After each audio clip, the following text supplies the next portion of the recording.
नमस्कार दोस्तों, story audio book Mumbai channel में आपका स्वागत है। अगर आपको ये कहानी पसंद आती है तो चैनल को सब्सक्राइब करें। तो चलिए शुरू करते हैं।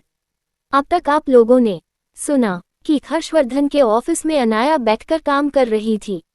तभी एक लड़की वहां आती है जिसकी नज़रों में अनाया को खुद के लिए घिन नजर आती है। इसलिए वह गंभीर होकर उस लड़की को पूछती है, तुम कौन हो? वह लड़की धमन भरी नजरों से अनाया को देखती है, फिर चलते हुए अनाया के सामने वाली चेयर पर बैठते हुए घमंड भरी आवाज में बोली, मेरा नाम उर्वशी बिजलानी है और मैं बिजलानी परिवार की प्रिंसेस हूँ और तुम्हारे लिए मैं हर्षवर्धन रावत की होने वाली बीवी हूँ। ये सुनकर अनाया की आंखें छोटी हो गई और वह कटाक्ष भरी आवाज में बोली, तो फिर तुम्हारे लिए भी यही लागू होता है? मैं भी अनाया हर्षवर्धन रावत हूँ, हर्षवर्धन रावत की वाइफ। वहीं अनाया की ऐसी बात सुनकर तो उर्वशी को गुस्सा आया, क्योंकि आज तक किसी ने भी उसे इस तरह से बात नहीं की थी। बिजलानी परिवार काफी अमीर परिवार था, हालांकि वह यहाँ का नहीं था। उसका ज्यादातर बिजनेस फॉरेन में था। इंडिया में उनकी कुछ ही ब्रांच थी, लेकिन फॉरेन में उनका बहुत दबदबा था और कभी भी उर्वशी को किसी ने भी नीचा नहीं दिखाया था, ना ही किसी ने उसे इस तरह से बात की थी। इसलिए अनाया की बात सुनकर उसका ईगो हर्ट हो गया। वह गुस्से में बोली, तुम्हारी हिम्मत कैसे हुई मुझे इस तरह से बात करने की? तुम्हें पता भी है मैं कौन हूँ? अनाया भी उसका मजाक उड़ाते हुए बोली, तुम कौन हो? खुद क्या तुम्हें नहीं पता जो तुम यहाँ आकर मुझसे पूछ रही हो? और बात दिमाग तो तुम हो, तुम्हें खुद ही पता है कि मैं हर्षवर्धन की वाइफ हो, फिर भी यह ढोंग कर रही हो और मुझसे कह रही हो कि तुम हर्षवर्धन की होने वाली वाइफ हो।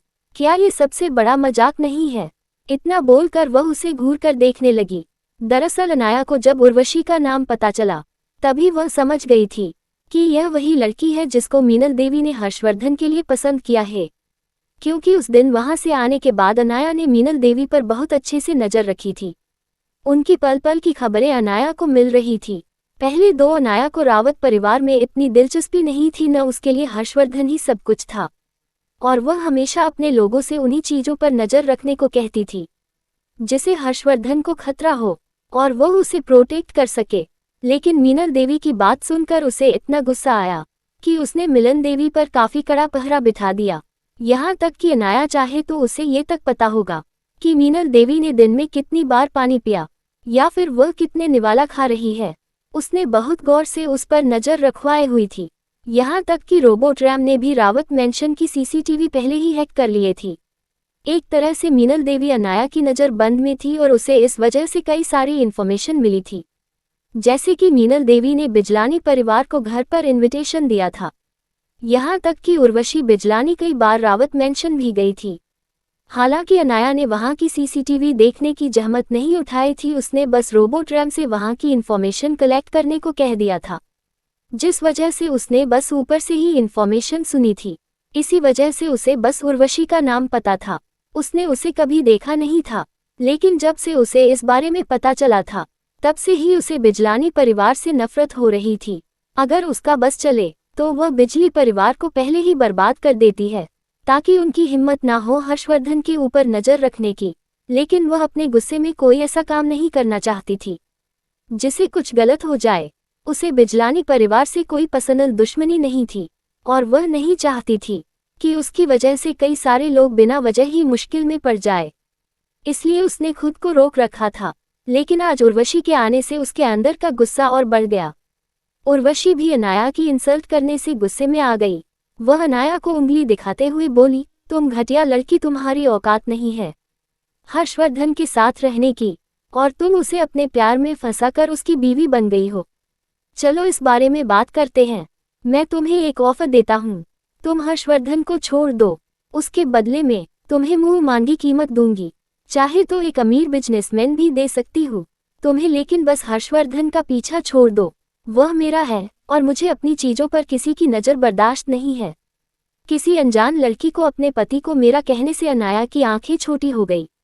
वो उर्वशी का मजाक उड़ाते हुए बोली, लगता है मिस बिजलानी ख्वाबों की दुनिया में जीती है, इसलिए तो वह ऐसी बात कर रही है जैसे वह दुनिया पर राज कर रही है और उसके आगे हर कोई झुकेगा। फिर वह एक चुटकी बजाकर उर्वशी के आगे लहराते हुए घमंड भरी आवाज में बोली, अपने सपनों की दुनिया से बाहर आओ। ये हकीकत है और अभी हर्षवर्धन मेरा हस्बैंड है और हम दोनों एक दूसरे को प्यार करते हैं और एक दूसरे के लिए परफेक्ट है। तुम्हारी यह कोई जगह नहीं है। ये सुनकर उर्वशी को गुस्सा आया, लेकिन वह खुद पर काबू करते हुए बोली, मैं तो तुम्हारे अपने विचार है। क्या तुमने इस बारे में हर्षवर्धन से बात की है? उसका क्या सोचा है? सही बात है, बड़े परिवारों में प्यार जैसी चीज की कोई वैल्यू नहीं है। वहां पर बस पैसा, पावर और प्रॉपर्टी ही चलती है। और अगर हर्षवर्धन तुमसे प्यार भी करता है, फिर भी वह तुम्हारे साथ नहीं रहेगा। ज्यादा से ज्यादा तुम उसकी मिस्ट्रेस बन जाओगी, उससे ज्यादा कुछ नहीं। वैसे भी अमीर आदमी की एक दो मिस्ट्रेस होती ही है। बस जब तक तुम्हारा कोई नाजायज बच्चा ना हो, उसे जब तक बच्चा ना हो, तब तक मुझे इस बात से कोई फर्क नहीं पड़ता है। वैसे भी लीगली वह मेरा पति बन जाएगा, तो मैं मिसेज रावत बनकर उसे पोजीशन को अपना बना लूंगी। ये सुनकर अनाया को सच में उर्वशी पर गुस्सा आया। उसकी सोच इतनी घटिया थी कि अनाया उसे 2 थप्पड़ मारना चाहती थी। हालांकि उसमें उर्वशी की गलती नहीं थी, गलती उसकी परवरिश की थी। बहुत ज्यादा अमीर खानदानों में बचपन से ही उन्हें ये सिखाया जाता है कि उनकी अपनी जिंदगी कुछ नहीं है, उन्हें अपने परिवार के लिए जीना है और अपने परिवार को आगे बढ़ाने के लिए हमेशा ही योगदान करना है। अगर लड़का है तो उन्हें बिजनेस में उत्कृष्ट बनाता है और अपनी ही बराबरी की लड़की से शादी करके परिवार को आगे बढ़ाना है। और अगर लड़की है तो उसे उनसे भी ज्यादा बड़े खानदान में शादी करनी है और एक अमीर पति खोजना है जो उनके बिजनेस में मदद कर सके न, और वह एक अच्छी और लग्जरी लाइफ जी सके। इसी वजह से उर्वशी की सोच भी बिल्कुल वैसे ही थी। वैसे भी उसने हाई सोसाइटी में रहकर यह सब कुछ पहले ही महसूस कर लिया था कि कोई भी आदमी लॉयल नहीं हो सकता। हर आदमी को कई सारी औरतें चाहिए और खास करके अमीर बिजनेसमैन को अपने मजे के लिए बहुत सारी औरतों की जरूरत हो सकती है। इसीलिए उर्वशी के दिमाग में पहले ही यह चीज बैठ चुकी थी कि हर्षवर्धन के लिए भी बिल्कुल वैसा ही है। हर्षवर्धन उसे पैसा, पावर और प्रॉपर्टी देगा और वो उसकी बीवी बनेगी और उसे सपोर्ट करेगी। बदले में हर्षवर्धन चाहे तो 1-2 मिस्ट्रेस रख सकता है, बस वह मिस्ट्रेस अपनी हद पार न करे। इसका माइंडसेट क्लियर था, लेकिन वह नहीं चाहती थी कि यह सारी बात उसकी दिमाग की सोच है। हर कोई उसकी सोच के जैसा नहीं हो सकता और ना ही उसकी सोच की तरह घटिया हो सकता है। अनाया, जिसने अब तक खुद को शांत रखा था, वह उर्वशी को बिना देखे कठोर आवाज में बोली, मिस बिजलानी, अब आपको मेरे पति पर अपना वक्त जाया नहीं करना चाहिए और हो सके तो उससे दूर रहना चाहिए। और अपनी सोच के साथ में कहती हूँ, एक अमीर आदमी को खोजिए जो बिल्कुल आप ही की तरह सोचता हो और इसके लिए बिजनेस से सब कुछ हो। आइंदा से मेरे हस्बैंड के पीछे मत भागना।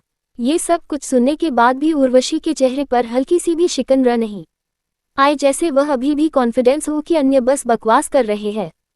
हर्षवर्धन आगे चलकर उसी का होगा। उसे इस तरह से मुस्कुराता हुआ देखकर अनाया गंभीर आवाज में बोली, अभी भी मुस्कुरा रही हो? क्या मैं कोई मजाक किया है? क्या उर्वशी को नीचा दबा पतलाएगी अनाया? और क्या इन सब के बीच कुछ और लोग हैं? क्या उर्वशी हार मानेगी? अगर आपको अगला एपिसोड चाहिए तो लाइक करें, कमेंट करें और चैनल को सब्सक्राइब करें।